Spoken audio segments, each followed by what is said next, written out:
They say truth builds the world, but that's not how history works.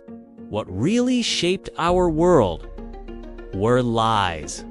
Lies so powerful, they changed what we believe, what we teach, even who we think we are. Once upon a time, in 1912, a man dug up a skull in an English field.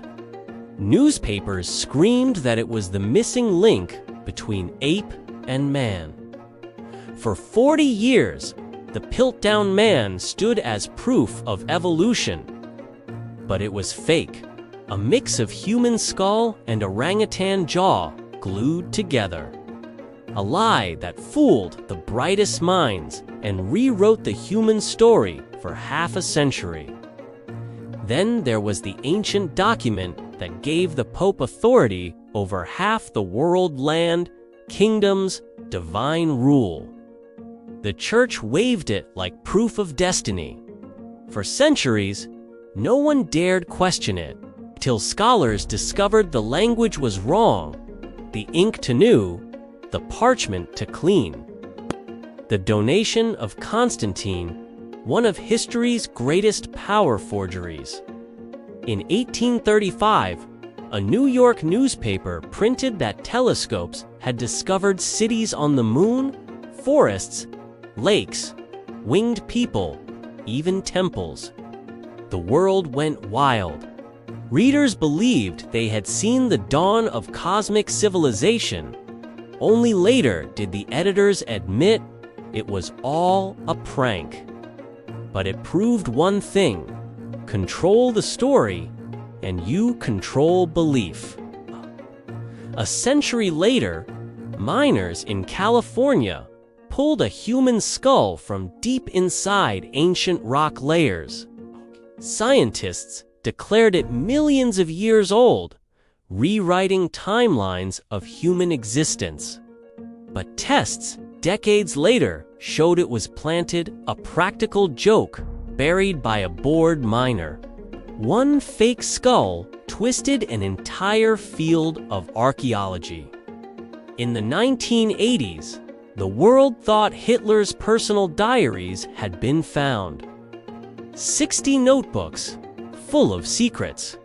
Reporters, historians, even governments reacted in shock.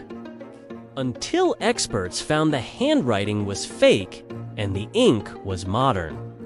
The diaries were lies, but for a few days, they made the world see a monster as a man. Then came a book called The Education of Little Tree, a tender story of a Cherokee boy raised by his grandparents. Schools taught it. Readers cried.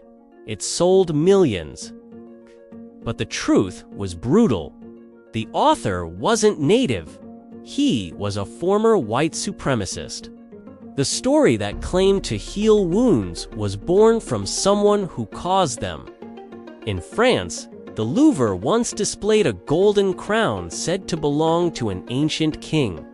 Scholars praised its beauty, called it proof of lost artistry. Years later, the craftsman himself confessed he made it in his workshop, not a tomb. The tiara of Sado ferns was no relic, just a masterpiece of deception. Around the same time, forged American family records appeared. The Horn Papers. They spoke of pioneers, battles, and first settlements. Local historians used them to rewrite state history. All lies, written by one man, hungry for fame. During World War I, 2 English girls claimed they photographed fairies in their garden. Real, shining wings. Famous writers defended them, calling it proof of magic. Decades later, the girls confessed the fairies were cut-out drawings held with pins. Yet the world wanted to believe. In times of fear, lies can feel like hope. But the biggest lie wasn't a single story. It's the one nations tell about themselves.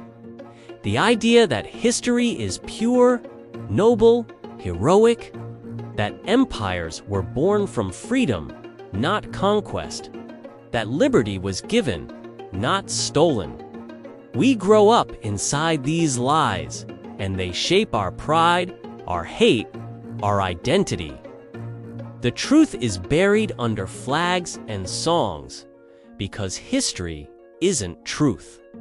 It's a battlefield of stories, some written by heroes, most written by liars.